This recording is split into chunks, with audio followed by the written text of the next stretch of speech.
Here's hoping, right? Let's just see that I have audio. Let's see that I have video. Let's see what's going on. And am I on? Am I on? Is it live? Let's see you. Come on, YouTube. Yes, we have audio, we have video. It's the Nazarite bringing you Hebrew lore from days of yore in a sincere attempt to bypass all of the "have you showered in the last 10 years" questions. I'm in a jacket and tie, ready to go. And the answer to that question should be obvious. No, of course I haven't. But we're going to dive right in to some Q&A this morning because my woman will be working late and out with people, which means that, hello, 2 people watching. Hey there. Which means that I will have to do it now because I do want to broadcast and I don't want to do it later. So even though I ended yesterday's live stream 9 or 8.5 hours ago, here I am Wednesday morning. I just dropped off the kids. I have a nice cup of tea right here. And before I get to work, I want to do this. So let's dive right in. Joe Daniel says, when Mashiach comes, Messiah, right, and civilization collapses, as was depicted in Nebuchadnezzar's dream of the statue, the wilderness will rejoice, and there will be a global Sabbath rest, regeneration, and renewal. In that day there shall be one Lord, and his name, blessed be he, one. Thanks for your labor of love, friend. Okay, so yes, in the book of Daniel, right, when he's in the halls of the king of Babylon, and there's that whole dream, and it's said there will be different kingdoms that take place, one after the other, right? And different phases in the world that correspond with the different kingdoms rising and falling.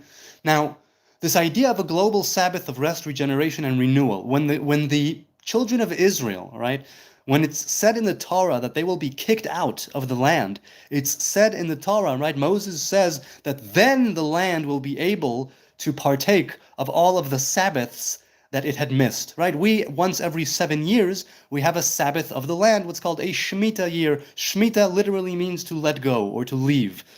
Or to, let's leave it at that. And you are supposed to basically leave the land to do what it will and not make any sort of, right, not work the land. You partake of the fruit and the veggies and the grains that come forth, and you leave it for everyone, basically, human beings, the animals, and the land can rest, right? We have Shabbos once a week. The land has a Sabbath once every 7 years.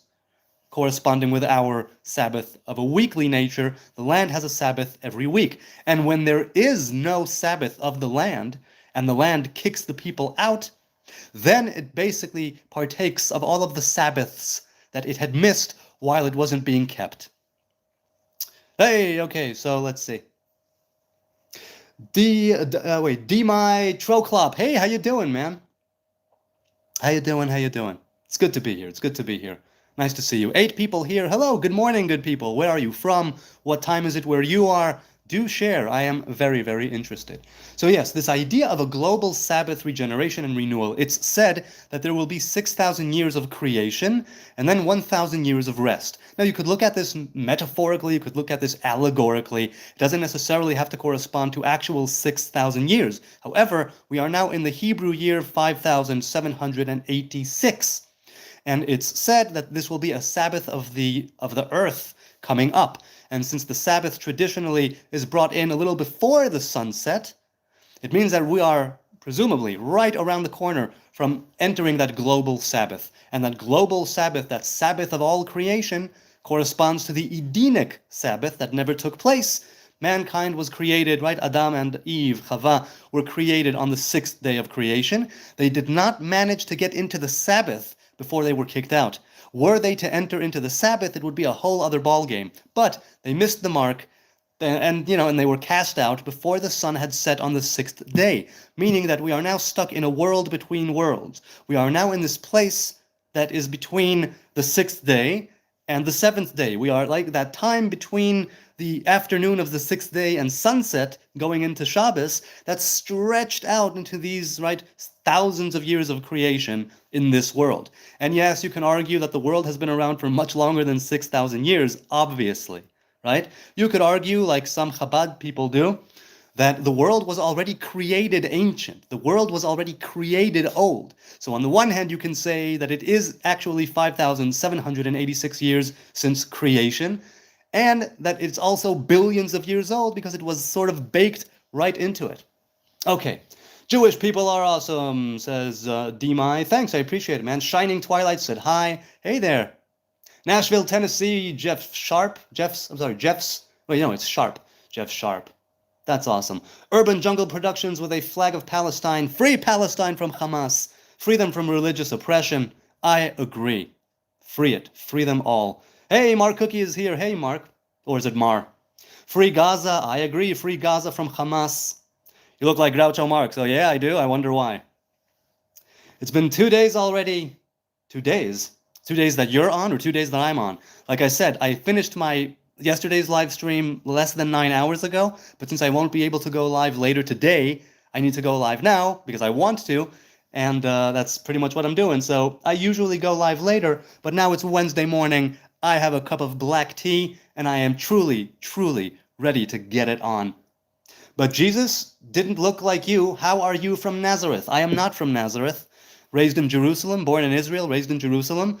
So I am not a Nazarene. A Nazarene means of Nazareth. I am a Nazarite, which means that I have taken on the vow of the Nazariteship, as it's set out in Numbers 6 and the book of Judges.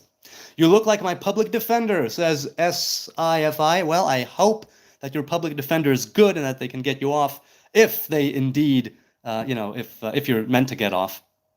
Shalom, brother. Have a blessed day, says Rusty Strider. Rusty Strider. Have a blessed day as well. What is a Nazarite? Are you from Nazareth as well? So no, Tree, I'm not from Nazareth. I'm born and raised in Israel, in Jerusalem, but not from Nazareth. And Nazarene means from Nazareth. Nazarite means taking on the vow of the Nazarite.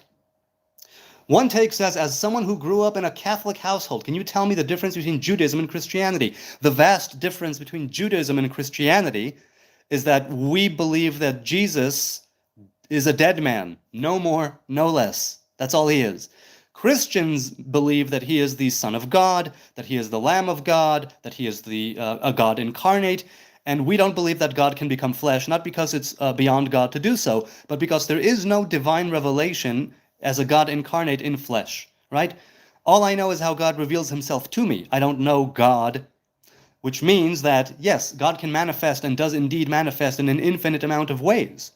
But we, as Hebrew people, we have the Torah, we have the commandments, and we do not follow the dead. We do not worship the dead. We do not seek out the dead. We certainly don't crown them. We are all sons and daughters of God, made in the image of God, right, as human beings. But we do not follow the dead in that sense. That is the main difference between Judaism and Christianity. I know that many Christians believe in the Trinity. Now, while we do have the 10 Sefirot and the Tree of Life, those are all revelations, right? It's said that the Christians have God the Son, God the Father, God the Holy Spirit. With the 10 Sefirot and the Tree of Life that we have is none of those things. It's revelations of God, reflections of the divine, not actually divine itself in the sense of the Creator. The Creator is untouchable, unknowable, unfathomable, unthinkable, and there's nothing that anybody can do about it, according to at least some teachings. And I'm of that opinion as well. There is the Creator as such, and then there's everything else that is creation.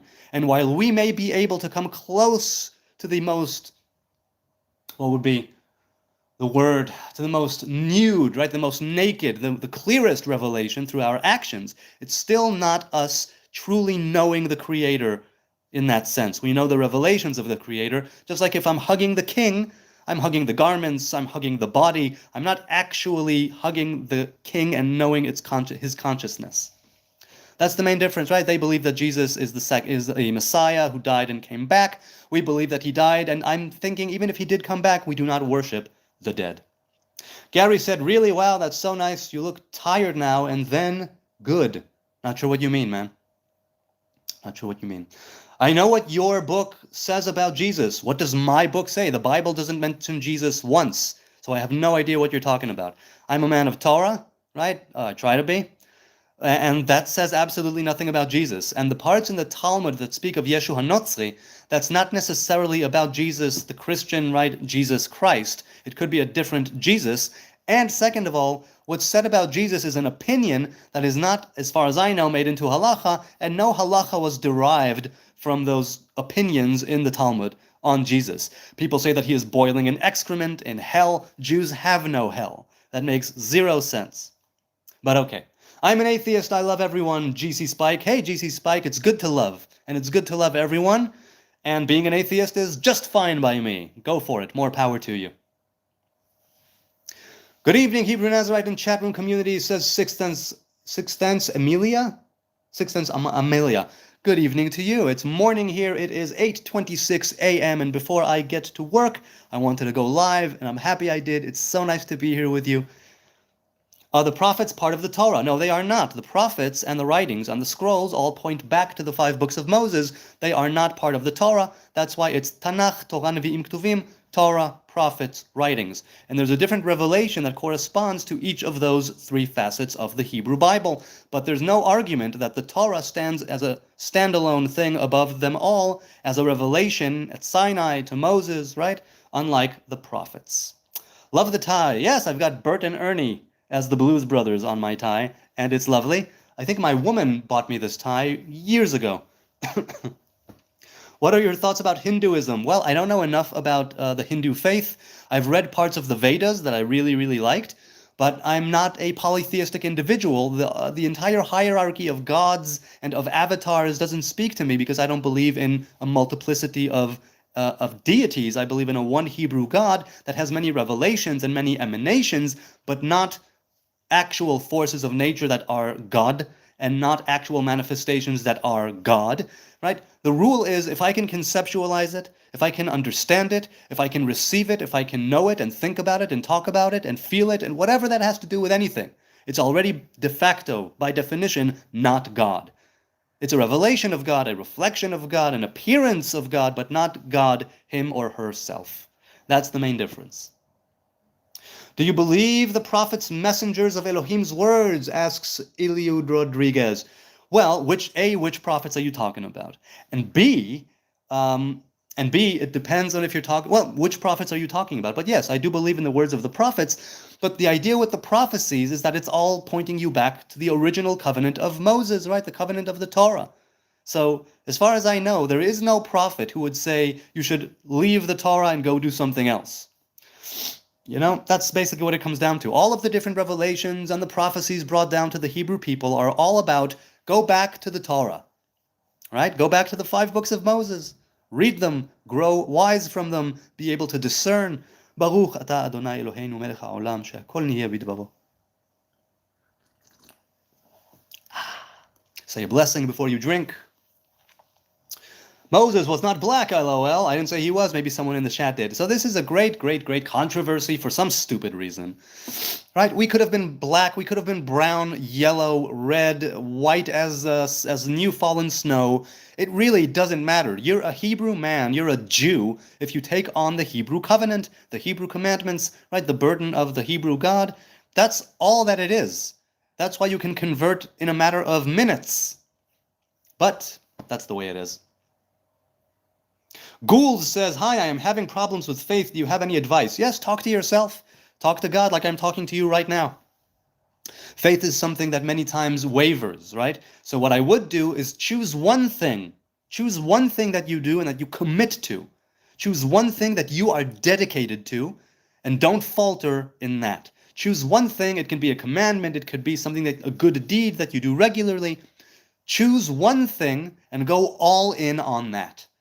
And see where it takes you. That's what I would say. Simultaneously, talk to God every single day. Talk to yourself. I'm of the opinion that a person who doesn't talk to himself doesn't truly know himself. We are human beings. We communicate through language and through dance and through music and art and so on. But primarily, we were given the gift of the tongue that other mammals don't have quite like we do. And so, take advantage of the fact that you can speak. And it's one thing if you have things on the inside. It's another thing if you actually speak them into the world. This is why in Genesis it says that God created the world with the power of the speech, the revelation of speech. And we, as the image of God, are mini creators. Use your tongue, use your speech. Moses was Jewish. No, Moses was not Jewish because he wasn't of the tribe of Judah, nor was he in the kingdom of Judah, nor did he live in Judea. Moses was a Levite of the tribe of Levi. What is the Talmud, asks Zonold. The Talmud is a series of debates that are commentaries on the Mishnah, which were the oral laws canonized at the time of after the fall of the Second Temple. So at the 2nd century, if I'm not mistaken, Rabbi Yehuda HaNasi, he compiled all of the different ideas and opinions that were surrounding the oral law, which was not written down until then, but was passed down orally, right, from father to son, mother to daughter, rabbi to disciple, master to apprentice. And then the Mishnah was written down a couple of hundred years later and canonized. A couple of hundred years later, the Talmud, which is a commentary on the Mishnah, was also canonized. And then it was interpretations as far as deriving rabbinic law from those teachings. So it was the oral law that had to be written down because it was about to be lost in the exile that had ensued. We are not mammals. We are made in God's image. We are both, Ryan. That's what I'm saying. We are literally mammals because we suckle at our mother's breast. Or formula in a bottle, but the case still stands. May I ask a question about Jewish culture? Deport says. Yes, you may. In fact, you're encouraged to. I'm not saying that I have the answers, but I'll try to address the question to the best of my ability. What are you drinking? I am drinking a cup of black tea. Black tea, that's it. Hey, Matthew is here again. How you doing, man? I see the channel description. But do you care to share what inspires you to stream and do this on YouTube? It is more for personal growth or more akin to outreach and education? It's everything. It's everything. I mean, I started streaming about 8 years ago. My old channel was removed by YouTube, and this is the second channel. I had channels even before that. I had a channel of poetry. I had a channel of like a blog, right? A vlog, rather. I have all of those videos somewhere, except for the ones that YouTube took away. So why do it on YouTube, right? Because YouTube started off as broadcast yourself. I mentioned this yesterday. That was the tagline. And this literally is me broadcasting myself. That's how I see it. Would you consider Christians Jewish? Sergio says. No, by definition, they are not Jewish. If they believe in a God incarnate, they're not Jewish. If they don't follow the Torah, they're not Jewish. If they're not born biologically to a Jewish mother, they're halachically not Jewish. If they're not born to a Jewish father, they are biblically, before the times of Ezra the scribe, not Jewish. So that's what I would consider. Now, there are Jews who believe in Jesus as Messiah, and there are Jews who believe that Jesus was Messiah. And, the Messianic Jews and the Jews for Jesus, I know a little bit about them. I've studied with them. They have interesting opinions. They see things through the lens, through a messianic lens of Jesus, and I don't. I believe he is a dead man, no more, no less. A righteous dead man, perhaps, but dead nonetheless. So that's the big difference. So no, I do not consider Christians Jewish because they don't share in the covenant of the Torah and the commandments, nor are they from the Hebrew tribes. In that sense, they are not Jewish. If a person denounces their ideas of a God incarnate, and takes on the law of Moses, and takes on the idea of one Hebrew God alone, a creator that is not manifested in flesh, reflections, revelations, but not actual God in flesh, then they can become Jewish, and very quickly. But no, I do not consider those Christians to be Jews, because they are not ethnically or biologically or religiously Jewish. Sounding like Rabbi Shmuley, so I'm assuming you mean Rabbi Shmuley Boteach. I don't know enough about him, so I can't say if I sound like him or not, but either way, I'm not a rabbi, I'm not a scholar, I am not a learned man, I am not an educated man. I'm just doing my thing. How are you kicked out of 100 countries, asks Tony? Because people don't like Jews. Now, you could say that it is our fault, you could say that it is their fault, you could say that it's nobody's fault and it's just the nature of the world, but that's why, because people don't like Jews. Now, you can make the case that the Jews stand out. And always, anti-Semitism and Jew hatred is something that's baked right into a lot of different religions, let's say, or if not baked in, it has been baked in and inserted throughout the generations. The idea, I think, is that Jews have always been persecuted, right? They're either rich or they're too rich or too poor. They integrate or they don't integrate enough, and they're non-religious or they're too religious. People will find ways to hate Jews and twist and warp the fabric of reality and use as many double standards as they can in order to manifest that Jew hatred. People will even say things like having a blood libel, like that Jews use Christian children's blood to make matzah, when the Torah specifically prohibits blood from being consumed many times in the Torah. I don't understand how people can say that and still say that we use blood for matzah when it goes against the Torah, because on the one hand, we're making matzah, which is a commandment, and on the other hand, we're eating blood, which is against the Torah and a thou shalt not commandment.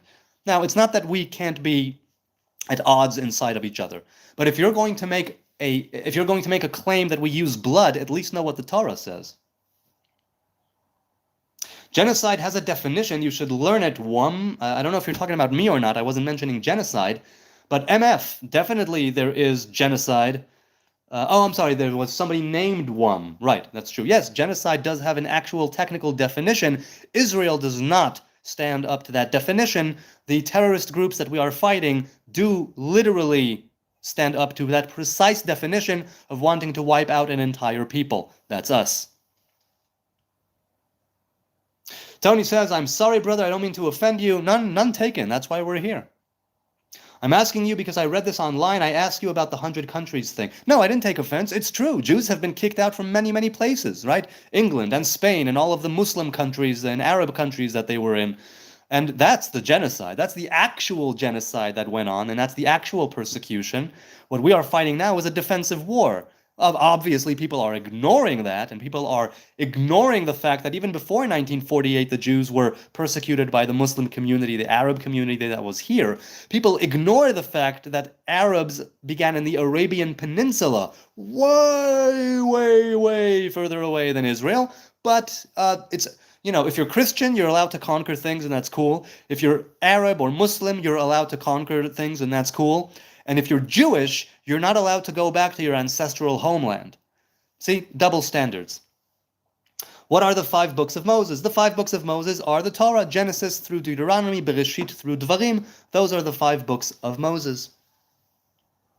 You guys killed more than 70k civilians. What the hell are you talking about? Well, Basilit 264, what I'm talking about is that Hamas uses their women, children, and non-combatant men as human shields, and then they cry victim when we go after the enemy. Our army, our government is doing what it can to protect its civilians and its citizens. That's what any country would do. There is absolutely no country in the history of all creation that would be able to be bombed and shelled and terrorized and absolutely do nothing about it and just, strip naked, bend over, spread its cheeks and ask for it to be harder. None of that has ever happened in the history of any sovereign nation.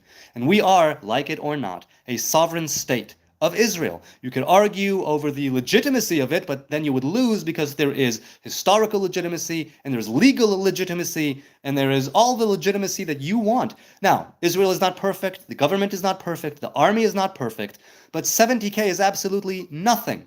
The Muslim world and the Arab world has killed a lot more than 70k in the last few months. Nobody seems to give a shit. Not in Yemen, not in Syria, not in Lebanon, not in Iraq, Iran, nothing. People ignore that and they say, oh, it's just Arabs killing each other, it's just Muslims killing each other. Oh, but if Jews defend themselves, this aggression will not stand. No, again, that's a double standard. And you don't get to start a war and then lose and then bitch about it. Maybe don't start wars with Israel and you won't get your ass kicked. Maybe, if you get billions of dollars in aid money, you should use it to actually build up infrastructure instead of bombs. You should build bomb shelters for your civilians instead of giving it to terrorists and terrorists' families. And maybe you should do something to actually advance the population that you are oppressing instead of using it all to harm an enemy, which you then cry about. See, so that's a problem. It's a big problem. And the thing is that there are these bleeding hearts and these useful idiots who seem to think that it's Israel at fault because, again, they love their double standards. But there is no country at all, ever, that would stand and would not react and would not use any measure. I mean, I'm not going to say any measure. That's taking it too far. And again, if we wanted to commit genocide and wipe out the Palestinian people, we definitely could have. And we didn't, because we are interested in peace. But we are also interested in living here. Now, the Palestinian people aren't going anywhere. The Hebrew people are not going anywhere. We need to build bridges of peace. We need to come to some common ground. And that means de-radicalizing, right? And taking the religious extremism out of the equation. And then we can actually find some way to work. But so far, any time that Israel has extended its hand, it was bitten and shot at. Any time that we gave up land, any time that we uprooted people from their homes, any time that we did any kind of agreement or accord, it did not last. And not only did it not last, but those agreements and those accords and those pieces of land were used against us. So it's done. It's done. The people around us have proven time and again that they're not interested in peace. The only thing they are interested in truly is annihilating the Jewish state, annihilating Zionists, annihilating Israelis, and they don't want anything else. And it's Islam, right? Convert or die. That is the doctrine of Islam in the Middle East, in this region. I can't speak of Islam worldwide, far be it from me, but I can speak of it where I am born and raised. And where I am born and raised is the Hamas charter that basically says until the entire place is Muslim, we will keep fighting. It's a religious war. It's a spiritual war. It's an ideological war. It's not about territory. It's not even about Zionism. It's about annihilation of the Hebrew people in their land. Now, we can share the land. The land belongs to God, not to us. That we can share the land. The UN partition plan was accepted by the Hebrew people and the Jews at the time. It was the Arabs, the Muslims, who said, no, let's take it all. And then they lost. So they called it a Holocaust. They called it a Nakba, which is a bunch of shit. I'm not saying that people weren't displaced. I'm not saying, but that happens in war. Nobody is ever, you don't hear anybody ever cry about the people who were displaced in the different wars, right, and the different exchanges of land after World War II. Nobody says peep about that, but because here it's Israel, and because here it's the Jews, the dirty Jews. So then people can wag their tongue, and it's accepted because Jew hatred is that prevalent. And things that you wouldn't even consider saying about another nation state, you can say it about the Jews, and people go, oh yeah, those Jews are actually these pieces of shit. So the Jews are far from perfect, right? Israel is far from perfect. But all of the double standards that are, right, and all of the accusations being slung towards Israel have no basis in actual reality if you A, read the history, way before 1948, mind you, and B, read the history after 1948.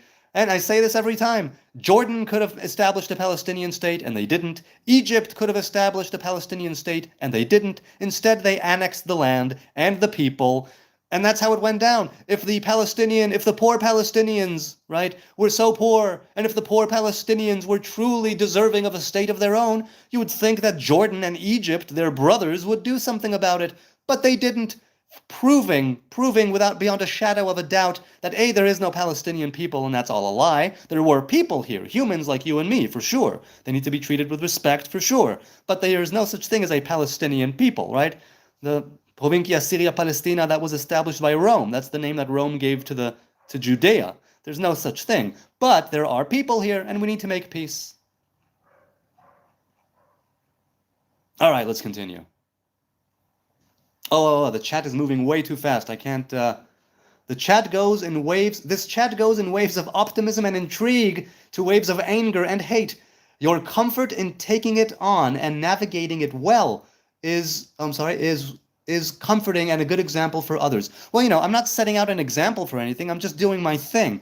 But the idea is, well, first of all, with the chat, I can't look at every single chat that comes in, unfortunately. But, when I'm done addressing some sort of a question or comment or remark, I go to the bottom of the chat, and whatever's there, I dive right into. But I do appreciate the good words, the encouraging, and kind words, and the positive vibrations. And yes, look, anything that has a Jew in it will immediately invite a lot of hate and a lot of negative vibrations, right?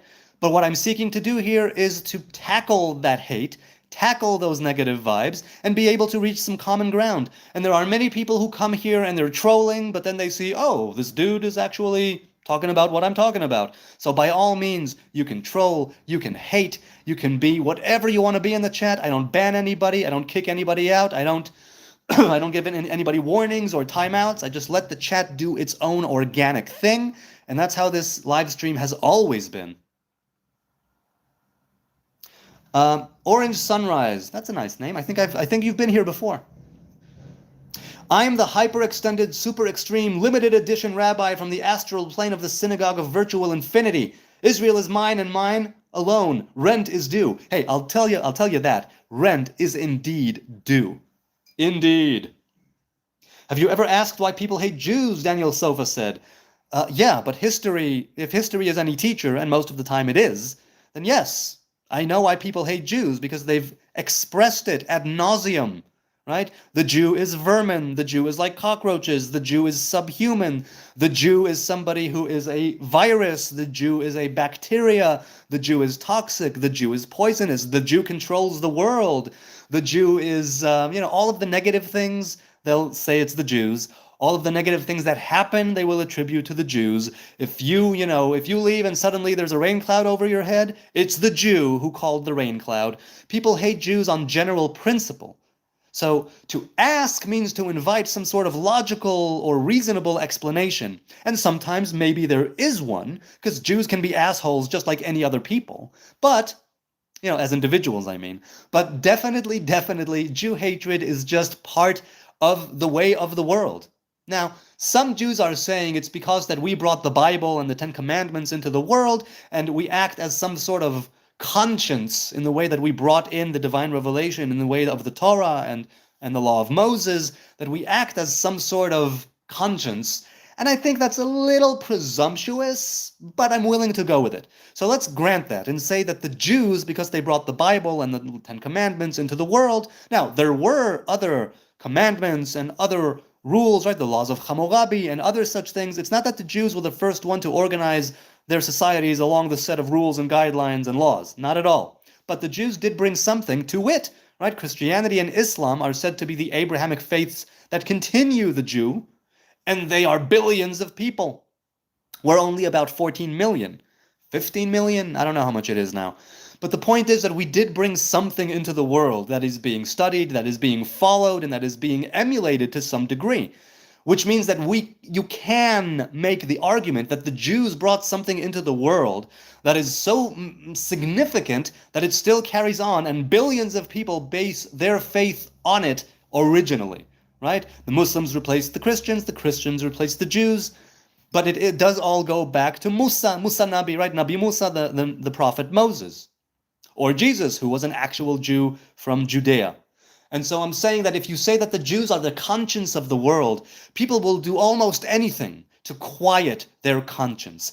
You need to be able to have an open mind and be able to truly stand with humility in front of the mirror and acknowledge who you are, what you've done, where you're going, and why, in order for your conscience to truly manifest itself. And so the Jews, acting as this conscience of the world, get the shit kicked out of them on a regular basis because people don't want that. People want to be free to do their own thing. They don't want to have a people that are like whispering, in their ear, hey, you could be doing better. You need to go with God. And that's what the Jews represent, right? We represent a covenant between God and Israel. We represent a covenant between humanity and God, like the rainbow, right? Humanity and all creation. And people want to squash the conscience. People want to ignore it. People want to push it aside. People want to numb themselves, right? And not acknowledge the reality that they are in. And maybe they have good reason, right? I'm not judging. I'm just saying that in that sense, some people say that's what the Jew hatred is all about. Your nose is the most Jewish thing on you. I agree. My schnoz is a proud Jewish schnoz, and I love my schnoz. I think it's one of the best things about my genetics. Now, I broke my nose 2 or 3 times, never officially. It was always, maybe you broke it, maybe you didn't, but it happened 3 times over the years. Do you think God is okay with killing children, asks Ozzy. I don't know God, and all I know is how God reveals himself to me. But no, I think that killing children is wrong. However, if Hamas, which is the enemy, right, is putting children in front of them in order to have the IDF take them down so they can cry victim and then publish these photos and gain sympathy from the idiot Western, and Eastern people who think that we are the enemy. So if you're going to do that, then the children will die. If you put women and children and non-combatants in front of you, now look, Hamas rejoices with every Palestinian life life that is lost. It's a joy for the Hamas and it's a tragedy for Israel. Truly, because Hamas is a disgusting death cult that glorifies death and revels in death. There is nothing greater for a Hamasnik than to die, or for some Muslims at large, is their life, their aspiration is to die in the name of Allah and take as many of the Yahud as they can along with them. That will get them into heaven. That will get them their 70 virgins, if you will. That will make them that will please, right? That will give pleasure to God. That will satisfy God. All the Muslims want, all they want, is to submit to the will of Allah. That's what Islam means. Islam means submission. All they want is to do the will of God. I truly believe that's all they want to do. And what they are saying is, it's the will of God that we fight the Zionist entity in whatever way we can. It's a holy war. It's a jihad. Now you can say jihad has many interpretations. Yes, probably. Here it has one single interpretation.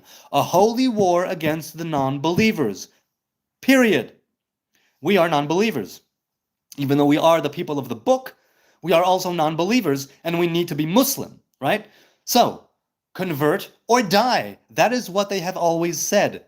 And so if they kill a Jew, if they kill many Jews, they will be elevated to the highest planes, right, in Jannah, in Gan Eden, in Eden, or wherever it is, in the Muslim heaven.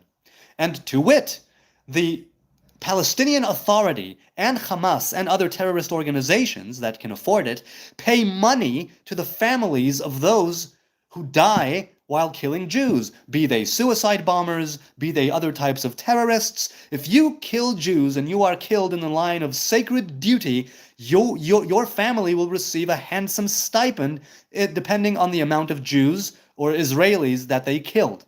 Which means that they glorify this, they encourage this, they brainwash and indoctrinate and insert into the minds of their babies and their little kids the idea that Jews are pigs and apes and dogs and they need to be exterminated. That will please the Lord. That is good in the eyes of God. We are a disgusting people. We are a stain on creation. We are like a shit stain on humanity, and we need to be rubbed away. We need to be rubbed out. We need to be taken out by any means necessary. And as long as the Jewish people are alive, God will not truly be happy. So convert or die.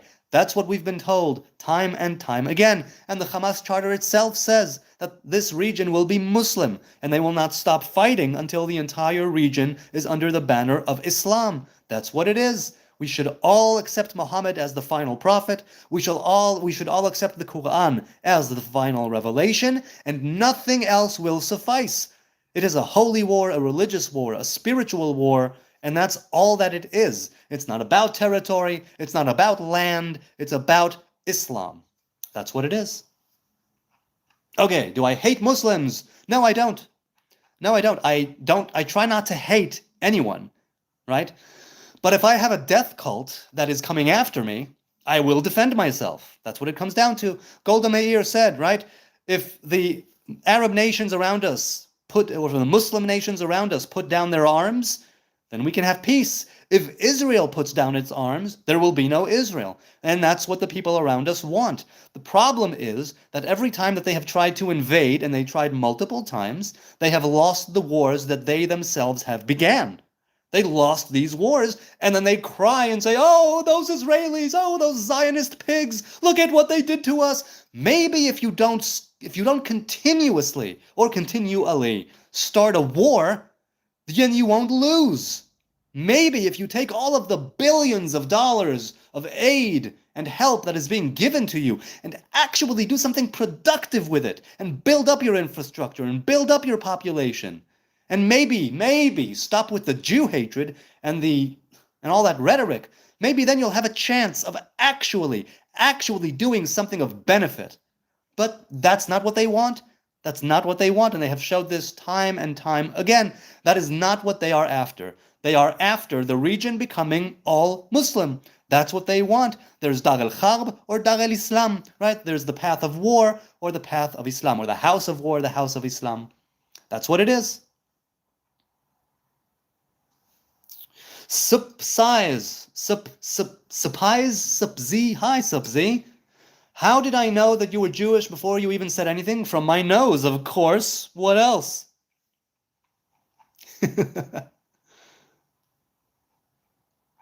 Okay, let's continue. Oy vey, says Nickety Toilet. Nickety Toilet? What happened to Skibbity Toilet? Yes, oy vey. Now, I had somebody who was in the chat, I don't know if they were Jewish or not, but they said that I am an embarrassment to Judaism or an embarrassment to Jews, to which I go, okay, that's your opinion. So if this oy vey is about me, I respect your opinion and I take it in wholeheartedly. Oy vey indeed. It is woe to all of us if I am here broadcasting live from Jerusalem at 8:56 a.m. Nevertheless, too bad for you, because I am, and it's a free country, and I can blah blah blah as much as I want, and if you don't like it, you can leave. But if you do like it, and if you think there is some benefit in having an actual discussion, in discourse, in engagement, then stick around. I might learn something, you might learn something, and that'll make us all a little less dumb with every live stream. That's what I'm going for. America first. America first. Indeed, many Americans say America first, and of course, that's the way to go. Your nation should be your top priority. Of course. You're so wrong, I'm grabbing my belly and laughing, LOL, the pro worm. Good for you, pro worm. It's nice that you're not an amateur worm. It's good to be a pro at something. Yes, you can definitely say that I'm wrong, but history is against your claim. You can say that you're laughing at me. It's great. Humor is something that is sustaining and enlivening, and it releases the positive hormones, so please laugh at me. Grab your belly and laugh. Laugh whenever you can. Laugh at whatever you want. This, right, humor is a blessed thing. It's an amazing thing. I'm happy I could make you laugh with my ignorance. Truly. Good morning, bro, says Amicelanius. I think that's what it said. It just, boom, just went up. This chat is something. Do you believe King David existed? Asks, Rodriguez is here again. I believe that King David did exist. However, even if we say King David never existed and it's all an allegory, right? King David was a king. The king represents the Sphira of Malchut, which means kingdom, right? And so King David was one of the four legs of the chariot, as it's known, right? We have the three patriarchs, Abraham, Isaac, and Jacob, and we have David, which is the fourth leg of the chariot. And the idea is that even if King David did not exist, the archetypal idea of a king of Israel represents a certain divine revelation, a certain divine emanation that we can connect to. That's also why he's called David, which means beloved, according to some interpretations anyway. So what I'm saying is that it doesn't matter to me whether David existed or not. What matters to me is the story. And the story has a lot of wisdom in it. The story has a lot of details in it that you or I can learn from. And in that sense, we can learn how to behave and what to do and more what not to do, right? So I think that King David did exist as king. But even if you tell me, no, there's no archaeological evidence and there's no historical evidence of such a king ever existing, I'll say, okay, let's go with that. I still think there is merit to the story. You can call it a myth, you can call it a fairy tale, you can call it an archetypal allegory. It doesn't matter to me. The fact is that these stories were handed down right through the generations, and here I am. I have the Hebrew Bible. What do I do with it? These are the questions I asked myself. What is it that I do now? What now? I have this book. I have this tradition. I have these stories. They mean something. I don't have to say that they existed in order to derive wisdom from it, right? I can see that, there's a moral here that I can incorporate into my life. There's a way of being here that I can think about and ponder and walk with and learn from. Free Palestine, says Hussein. I agree. Free Palestine from Hamas. Free Palestine from religious terrorism. Free Palestine from radical, extreme, warmongering pieces of shit. Yes, let's free Palestine from all of that and have peace. Because when you talk to someone on a humane level, on a one-on-one human level, we are all humans, we are all made in the image of God.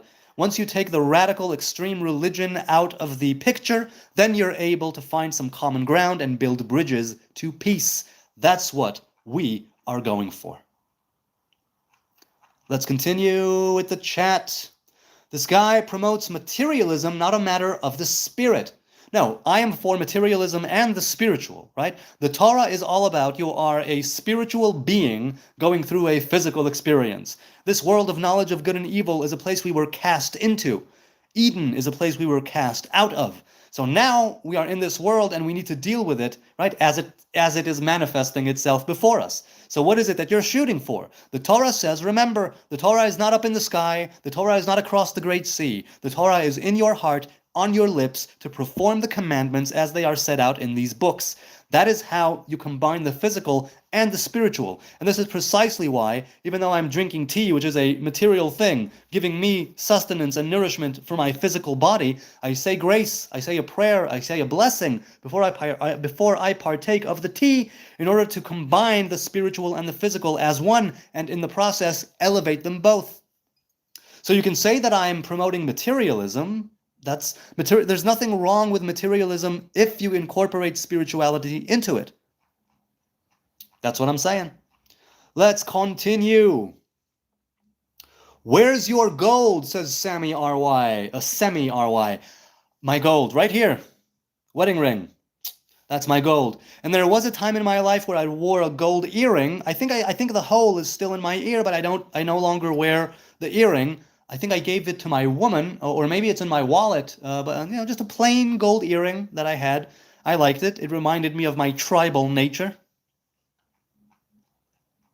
Can you please explain the Talmud? The Talmud is a series of debates. It is the oral traditions written down, canonized in the 3rd or 4th century, and it's a commentary on the Mishnah, which in itself is the oral laws as they were handed down from Moses, or at least in part.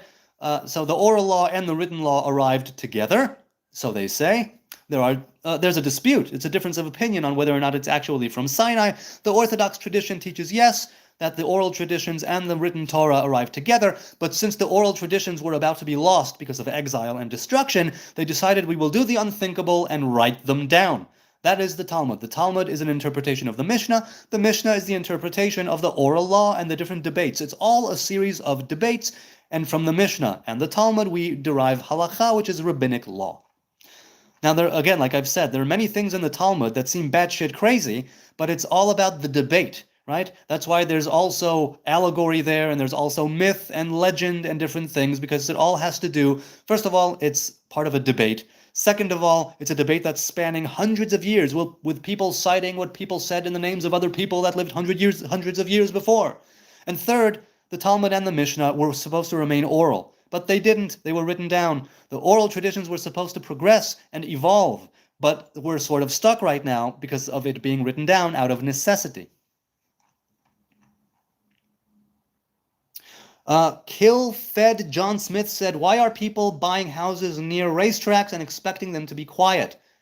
That's a good question, man. I don't know enough about real estate, but it seems to me that if you're going to buy a house next to a racetrack, you should soundproof it. From the outside, I mean. And then it might be quiet.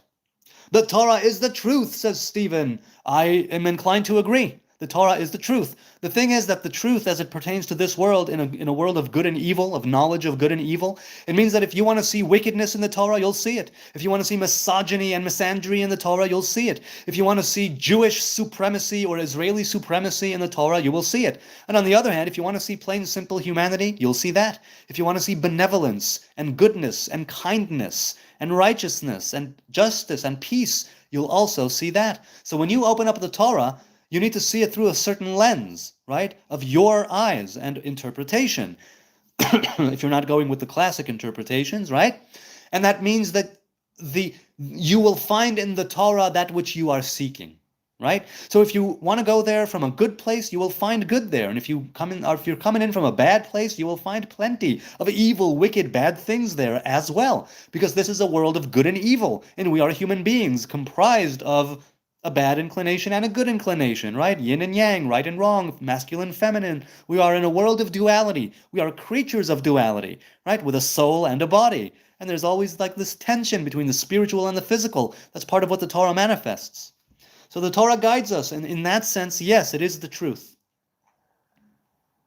You look nice today, you groom yourself, says Boss Man. Yes, in an attempt to bypass the when have you last showered and you should go and take a shower, I decided to throw on a jacket and tie and wear a white button down just to prove to, and put my hair up in a bun, just to prove to all of those who are saying you should groom yourself that it's actually technically possible for me to, shower and groom myself. I choose not to dress like this on a regular basis, but I did this just now. I came home from dropping off the kids at kindergarten. I took a quick shower. I threw this on. I combed my beard a little bit just to bypass all of the go take a shower, go shave, you look homeless.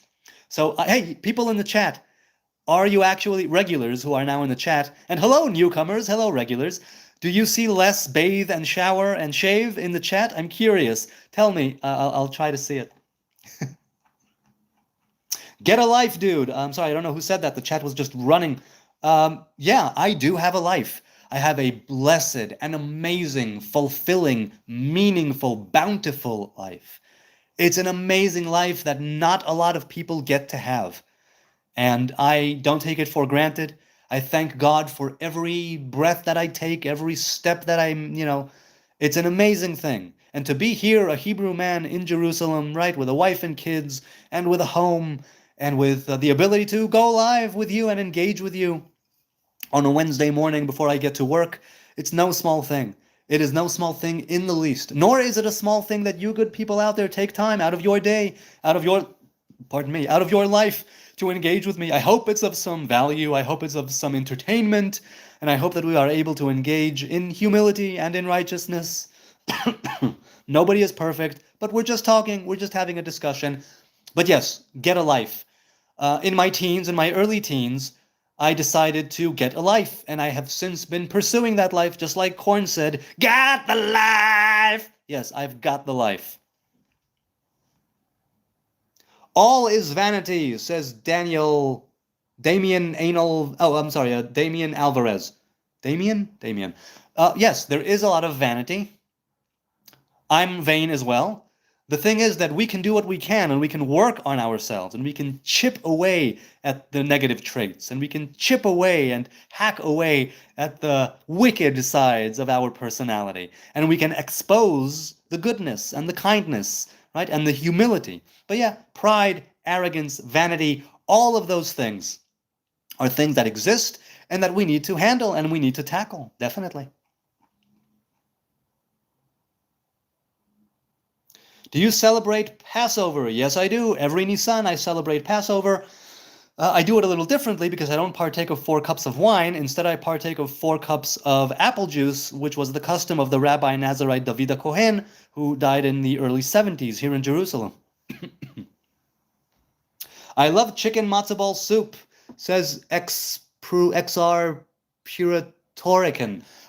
Yes, I love that too. I'm vegan, I don't eat chicken anymore, but back when I did, nothing quite hit the spot. Like a hot bowl of chicken soup with some veggies and a big matzo ball. Now, do you like a more condensed matzo ball, or do you like the fluffier, larger matzo balls that are more airy? Please tell me, people, what is your preferred matzo ball consistency? Looking for Ben Shapiro's job? No, he is a political person, and I stay away from politics like from the plague. I have nothing to do with politics. I know nothing about politics. He's a political commentator, and I am not. He is a lawyer, and I am not, right? He went to law school, and I am not. He went to, he went to college or university, and I did not. So, not looking to take his job, but I won't deny that it might be nice to do this for a living, right? It might be nice. I could see myself doing this. But no, right now I have a day job. I'll be going to that day job right after I finish here. Let's continue with the chat. What do you think of Jesus Christ? Well, A, that he's not Christ. He's not an anointed Messiah or king. He's a potential Christ. But he died, and when he died, he's just a dead man. That's all he is to me. Perhaps a righteous dead man, but a dead man nonetheless. That's it. Can a man live up to the laws of the Torah? So the laws of the Torah are many and varied, and there isn't one single individual that can do them all, right? Because some are for men and some are for women, some are for priests, some are for kings, some are for prophets, some are for Nazarites. So you can't do all of it at once, but that's part of the deal. We come together as a people, and in doing so, we fulfill the commandments. Likewise, we have the idea that there are certain commandments, like study of Torah and other things, that are equated against all of the commandments, meaning that if you go and you do X, it is as if you kept the entire Torah.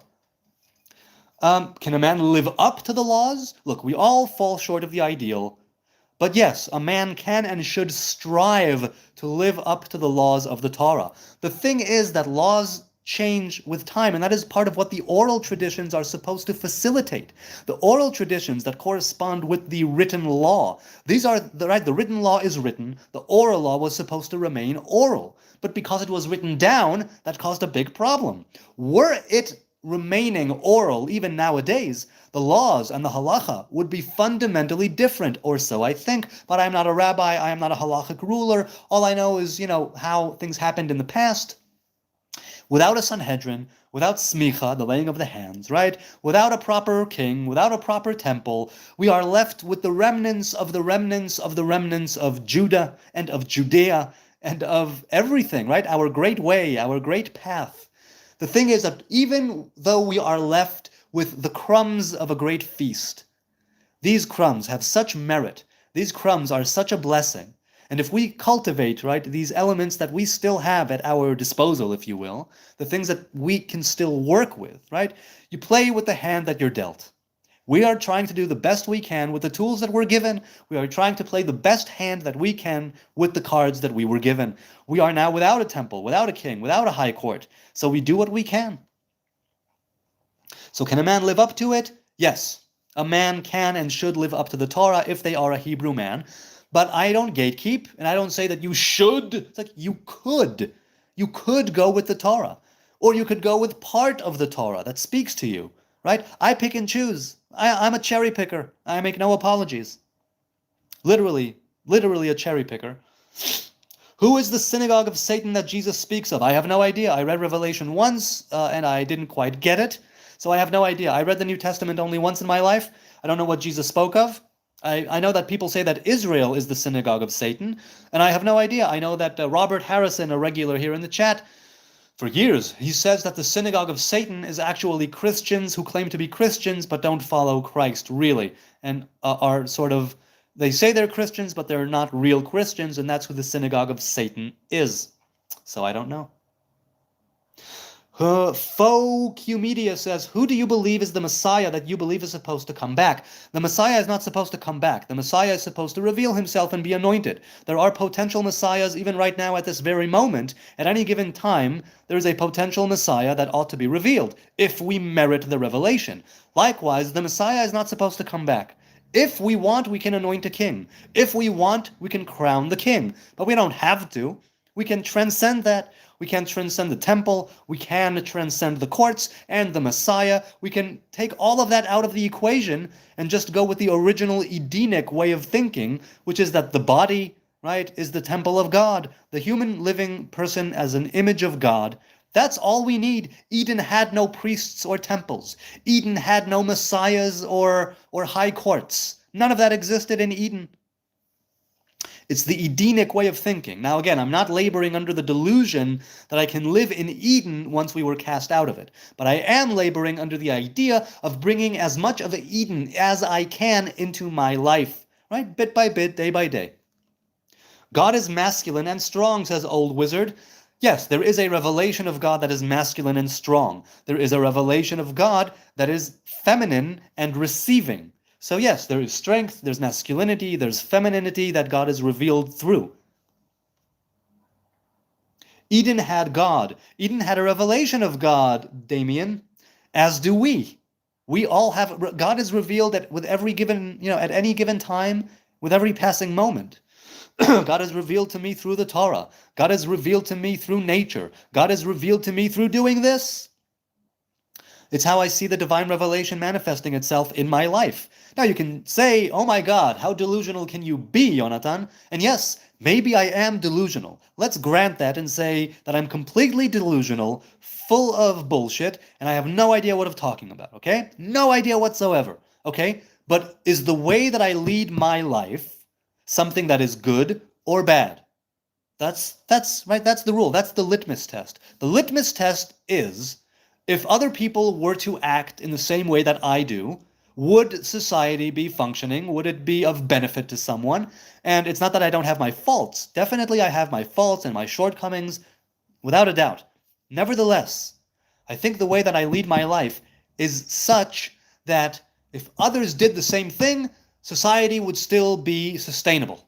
I'm not going to say better, because who am I to say that, but sustainable, right? I do my duties to my home and my country. I try to do right as a father, as a husband, as a son, as a brother. And so I'm thinking, yes. Okay, let's continue. You are a good man.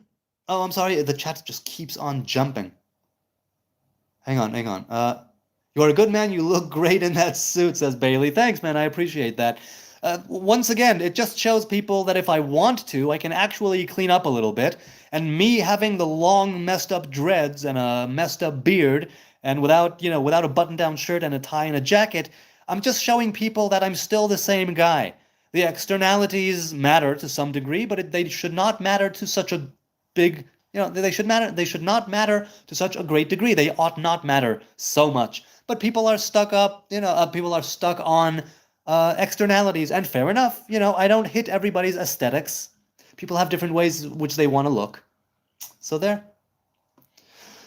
Q says, why do you put your sins on chickens and sacrifice them in the streets? Also, what was up with the tunnels? So what was up with the tunnels, I'm not sure. That was Chabad. I don't know what went on there. As for chickens in the streets, it's not a sacrifice. It's a ritual slaughtering.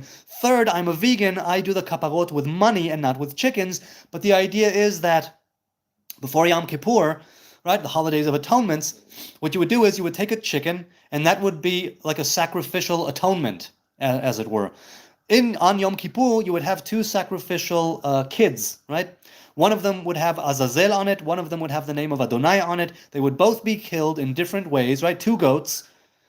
One of them would be killed at the temple. The other one would be sent out to the wilderness, to the desert, to the cliff called Azazel. And so now people do kaparot with chickens. And those who don't do it with chickens do it with money. And that money goes to tzedakah, right? It goes to charity. So why? Because people believe it's a symbolic thing, right? And the chicken is then butchered, butchered in a kosher, right? Being shechted, as they say. And then the chicken is given to the poor. So that's why. I don't think that's a good thing. I think that you ought to do it with money. I'm a person who believes that animals should not be harmed. I'm a person who believes that animals should be free. Basically, I'm a vegan, but not a militant vegan. Nevertheless, I think that practice, that ritual, I understand people who do it, but I'm not exactly for it, especially because you can do it with money, and that's a different thing. But yes, many people see the minhag of kaparot, the custom of kaparot, as a barbaric ritual that should be taken out. Maybe? Talmud is in scripture, says Tenebris. I agree, it is not scripture. It was oral traditions that were written down, because they had to be written down. Jesus is a Jew, says MF. Yes, he was a Jew, from Judah, from Judea.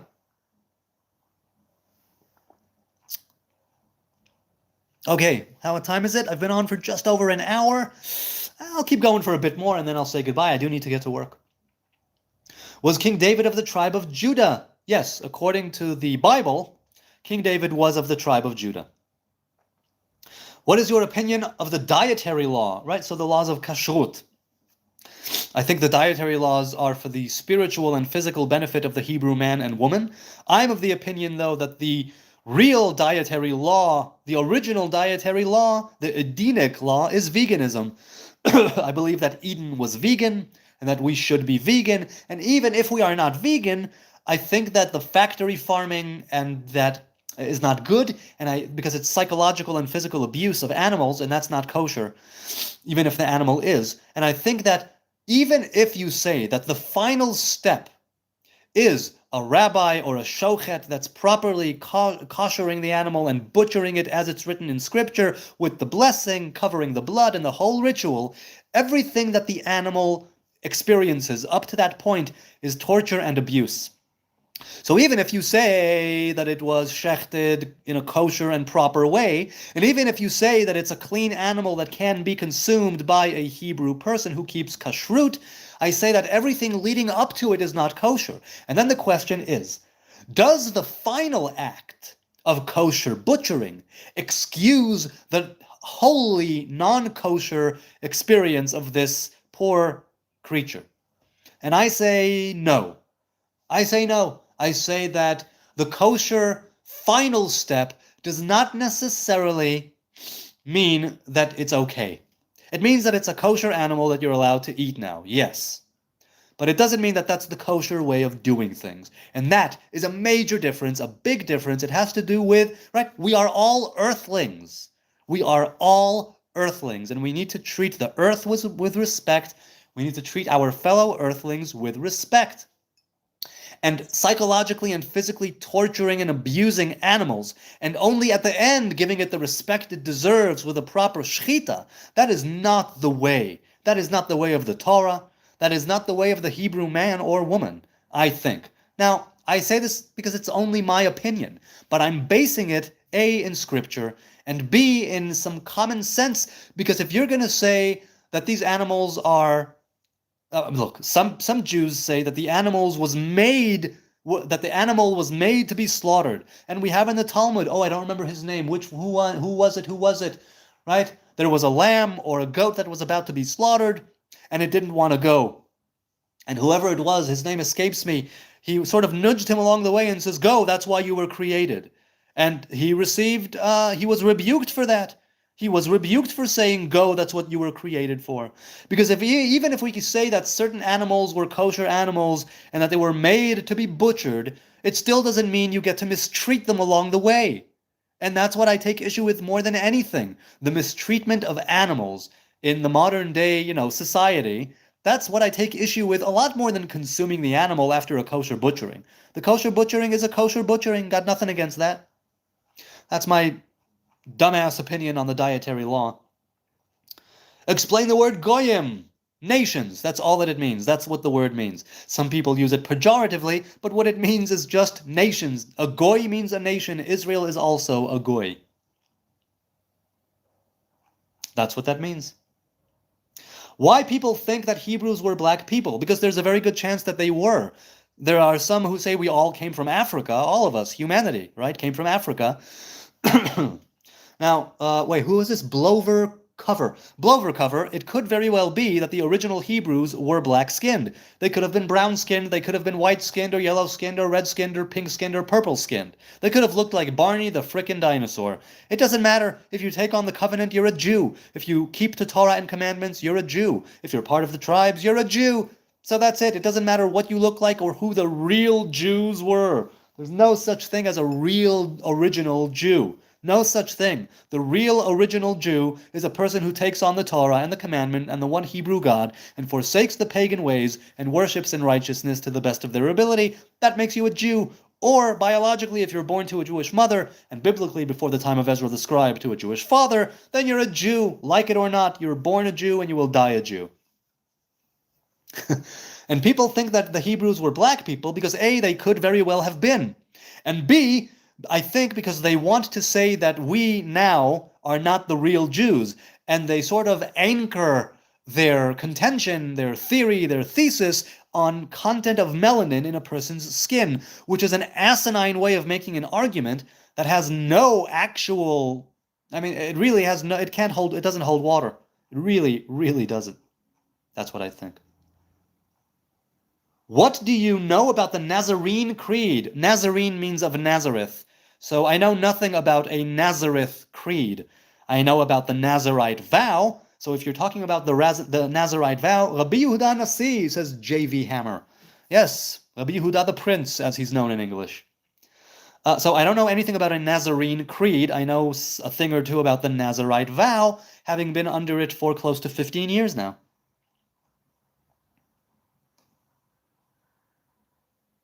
Why are DNA testings banned in Israel? That's a good question. I only found this out recently, by the way, that certain DNA testings, or maybe all DNA testings, are banned. I still don't think that that's the case. I think that there's no way that you can actually enforce a ban like that, even if you wanted to.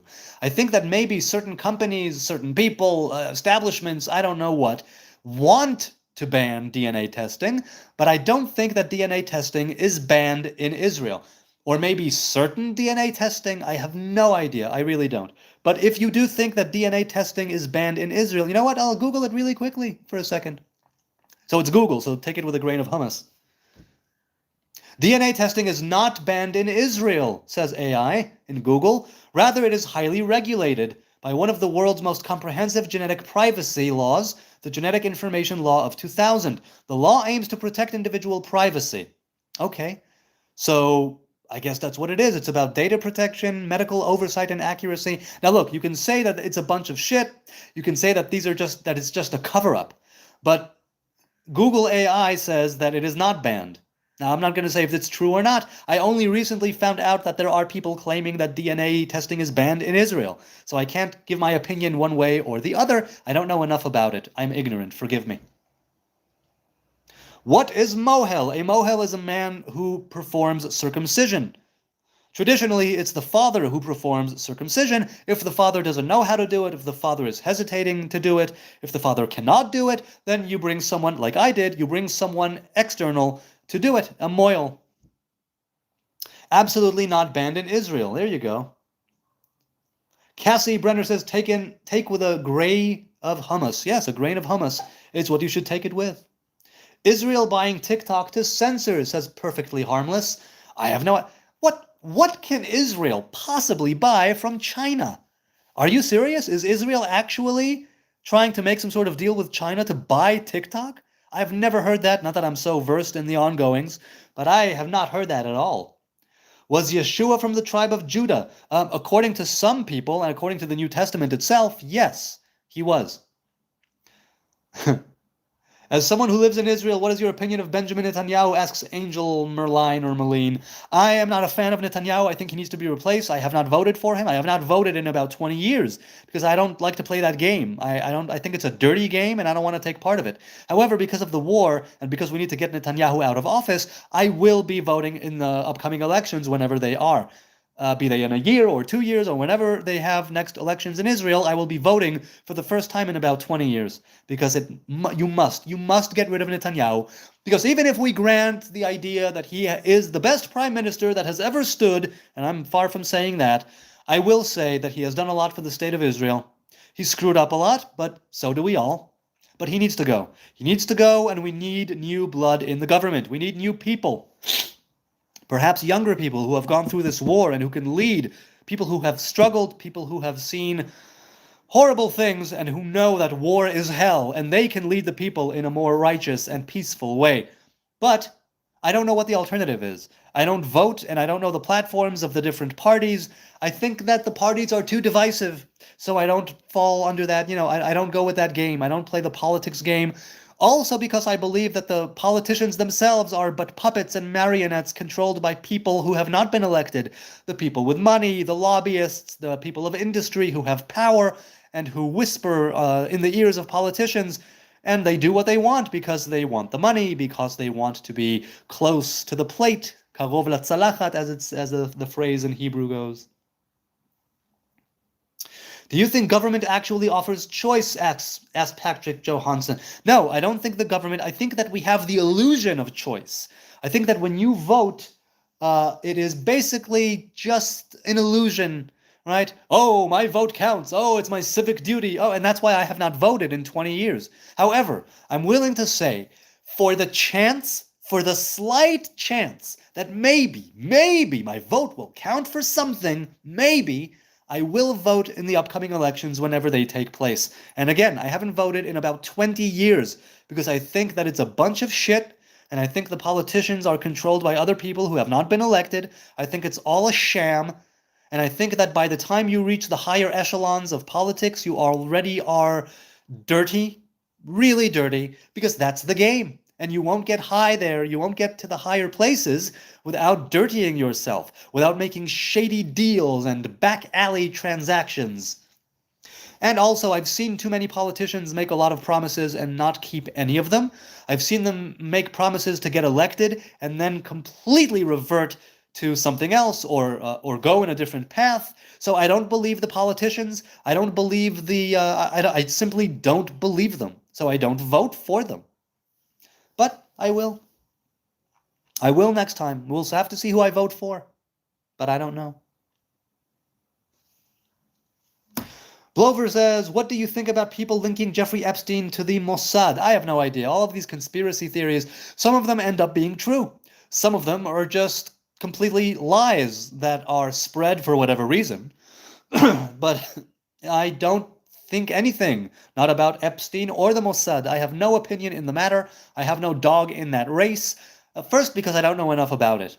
Second of all, I don't know how. Look, the Mossad and all of the different intelligence agencies, things like the CIA's MK Ultra and all that, we know for a fact that intelligence agencies behind the scenes are doing all kinds of crazy shit that the simple dumbass, me, knows absolutely nothing about. Absolutely nothing. I am born and I will go to my grave not knowing what truly happens behind the scenes, right?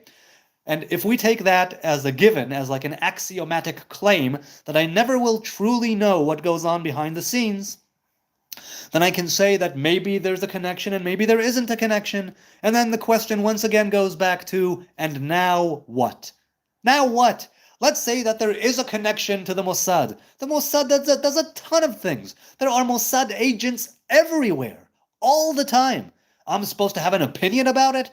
I'm supposed to know something that's going on behind the scenes? No, I'm just a simple dumbass here in the Middle East. What do I know? I'm an ignorant yid who knows absolutely nothing. I'm supposed to have an opinion on the Mossad? That's above my pay grade. Nephilim vampire adrenochrome. So the Nephilim are mentioned in the book of Genesis. There are differences of opinion on what the Nephilim are. The Bnei Elohim, sons of God. Are they angels? Are they messengers? Are they demons? Are they angels that became demons, right? Uzzah and Azael, as they are known in the Midrash and the Zohar. There's so much to say there, and I can't say that I actually go with one opinion. So, what about the Nephilim? Please tell me your opinion, people. What about the Nephilim? How did you learn English so well in Israel? Sergio Jose asks. My parents are American, and so they taught me English from a young age. I speak English to my kids because it opens a lot of doors, and knowing English is, right, it's an international language, and there's many benefits to knowing English and conversing in English, reading and writing in English. So my parents, that's how I know it so well. I mean, I've read some books and I've written some ebooks, right, at work. I'm a man of words. I'm a writer. It's what I do for a living. And so I've always loved language. I've always loved words. They're my passion. They're my play, to go by what George Carlin said. That's how I know it well. Good texts that teach you how to meditate on the Hebrew letters, asks B. Valbert. So I've heard that Rabbi Aryeh Kaplan's books, Jewish Meditation, and others in that vein are, look, I don't know, I'm not a Kabbalist. I'm a student of the Tree of Life, but I am by no means a Kabbalist. I think that Rabbi Aryeh Kaplan bases his books of Jewish meditation, Hebrew meditation, on Sefer Yetzirah. And Sefer Yetzirah is something that I am a fan of as well. So I'm going to say, without knowing too much, I will say that I've heard many good things about Rabbi Aryeh Kaplan's books. So that would be my go-to. Or find a master. Find a guru, right? Find somebody who can guide you and go with what they say. But it ought to be a commitment. If you're going to commit to meditation on the Hebrew letters, if you're going to commit to meditation of any kind, it ought to be something that you do consistently, because that can help you a lot. Really, really, really can. Old Wizard says, what is Kabbalah? Kabbalah means to receive. Kabbalah is the way that God reveals himself in this world and in the other worlds through the 10 Sfirot. Kabbalah is the relationship between the different divine revelations and how they pertain to the individual made in the image of God, how they pertain to the Torah and the commandments, and to creation. Right? And what is it that we are supposed to do in order to manifest the image of God in fullness? Right? Kabbalah is making a connection between you and the Most High in a way where it's like, speaking of behind the scenes, it's basically, it's called the hidden wisdom, Torat HaNistar, but it's not hidden at all. The things that are actually hidden have never been written down. They're passed down orally. The things that have been written down are things that you can go, but you need to go with a proper master with this as well. If you're going to study Kabbalah, you need to study with a proper master. You must, because you can get lost, and you can make a lot of assumptions and interpretations and go astray and go awry, and it's not worth it. So if you are going to study and learn and read Kabbalah, do so with a proper master. That's what I'm saying. Like the suit, says Doorway. Yes, yes, indeed. It is possible for me to wear a jacket. Take care, my Israeli brother, and you, XRP, and you. A master. Yes, that's right. What church do you go to? I don't go to a church, boss man. I have no regular church. I have no regular synagogue. I have no regular mosque. I believe that the home, right, is where I worship most of all. It's where I pray. It's where I study Torah. It's where I worship. The home is the place to be. I am a homebody, and that's how I like it. I did go to synagogue for many years, sometimes 3 times a day, and I'm still of the opinion that a congregation can do what an individual alone cannot, because I'm flawed, and I'm a sinner, right? But other people have things that I don't, and other people can make right the things that I'm making wrong, and they have the power. A congregation, a minyan, right? They have the power to come together and be perfect and blameless and whole and sinless by virtue of everybody being together. Now, being part of a congregation, whether it's in prayer or whether it's in study, has a lot of power. I know the power of a congregation and of friends coming together in learning, in praying, in singing, in dancing, and playing music. I've gone through all of that. Nevertheless, in recent years, and by recent I mean sometime after the vow or sometimes a bit before the vow, I decided to do my own thing. But my roots are still in modern Orthodoxy here in Jerusalem. When I go and visit my parents, if they go to shul, I'll go with them to the shul where I, in part at least, grew up in my later childhood. Right? So I'll visit a synagogue. I'm not anti-synagogue. It's just not my thing right now. It's not my path. Help you, says FDS. Yes, I need help. I need lots of help. Why do you have dreads, Jolina asks. Because I am a Nazarite, and a Nazarite man or woman is commanded to grow their hair wild. You still can separate with your fingers, but I don't do that. So that's why I have dreads. And, it's just Nazarite dreads. It's just regular hair, organic, freeform, neglect, if you will, dreads. I don't crochet them. I don't touch them up. I don't twist or knot them. I just let them grow and do their thing. That's why the hair formed like that. The home is the place of all Jews. Yes, I'm inclined to agree. Israel as a home, the temple as a home, Jerusalem as a home, and each individual's home as a home. Why don't you cut your hair or shave? Because I am a Hebrew Nazarite. The Hebrews traditionally grow their beard. Again, I never really shaved. I shaved a handful of times in my life, and back then I didn't even have a beard. I had a thin layer over here and a bit of a mustache, even without the connecting area here. So I've never really properly shaved my beard. And the hair is a Nazarite's hair, and I let it grow long and wild. So that's what it is. Can I live in Israel and say I'm from Nazareth? If you want to come to Israel and say you're from any place, sure, you can do that. It's a free country, basically. Oh, this tea is so good. Do you know Matisyahu? Asks Stephen. Not personally. I enjoyed his earlier work. I've kind of tuned out, but I'm sure he's doing a lot of great things now. I know that he was a Chabad chassid, and I like Chabad, by and large. I know that he was into the reggae, thing, which I'm also a fan of. I loved his earlier work, like I said, right? King Without a Crown, Jerusalem, and those years. And then he found his own path, right? And he shed the Hasidic clothing. He decided to take a step away from organized religion, something which I understand up close why someone would do that. So, yeah. King Without a Crown is good. Yes, I agree. Is it humid there? No, I'm in Jerusalem. That's higher up in the mountains. And it's, no, there's always a nice breeze. Now, if you go to Tel Aviv, if you go to the shoreline, there's a lot more humidity there. But in Jerusalem, no, it's not humid. And right now, it's nice and sunny. The clouds have dispersed, and now I'm looking out the window, and it's nice and sunny. Elod Rodriguez says, what do you believe was the first prophecy of the Torah? The first prophecy. I mean, the first prophet that is mentioned as a prophet is Avram, Abraham, before he was even Abraham. Right? Hashevet eshet ha'ish ki navihu. Navi means prophet. But the first prophecy in the Torah as a prophecy? I'd have to think about it. But potentially, what is it? Bil'am, perhaps. Bil'am and Balak, right? Maybe that's the first prophecy as a prophecy. But no.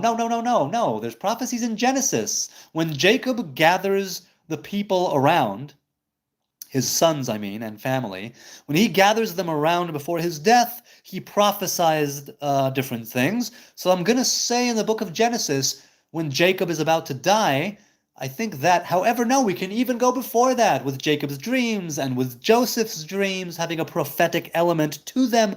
So no, the more I think of it, the more backwards I go.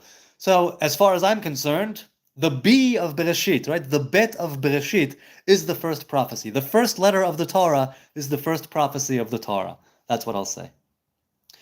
Blover asks, do Hebrew Nazarites let their hair grow long as well? What happens if they cut it? Well, if they cut it, depending on if there's a temple or not. There are some Nazarites who are allowed to cut it once every 12 months. There are some Nazarites who say they are allowed to cut it once every month. Because I am a Samson Nazarite, which is one of 4. There are 4 different types of Nazarites. I am a Samson Nazarite, so it's for life. I don't cut my hair, and I'm allowed to be defiled, or rather, not defiled, but the defilement of corpses, of human death, does not apply to me, whereas to the rest of the Nazarites it does. So it depends on whether or not there's a temple. But if they cut it, they're supposed to cut it only when their days are fulfilled. The Nazariteship of a temporary nature, if you do it for 30 days or 60 days or, whatever it is, at the end of your days, you cut your hair, you bring in offerings, you bring offerings, you drink wine. But Hebrew Nazarites let their hair grow long because that's what it says in the book of Numbers. Are you circumcised? Yes, I am. I was circumcised later because I was born premature, but yes, I am circumcised. Okay, in a few minutes I think I'll go. I've been on for almost an hour and a half and I do need to get to work. It seems you only like to respond to easy questions. No, man, I'm responding to questions as they are coming in. The chat is moving at a very rapid pace. I can't stop and look at every single question because I also want to keep you guys over here, and I don't want to be looking there. The chat, thank God, is moving at a very rapid pace, and I can't... What do you mean, easy questions?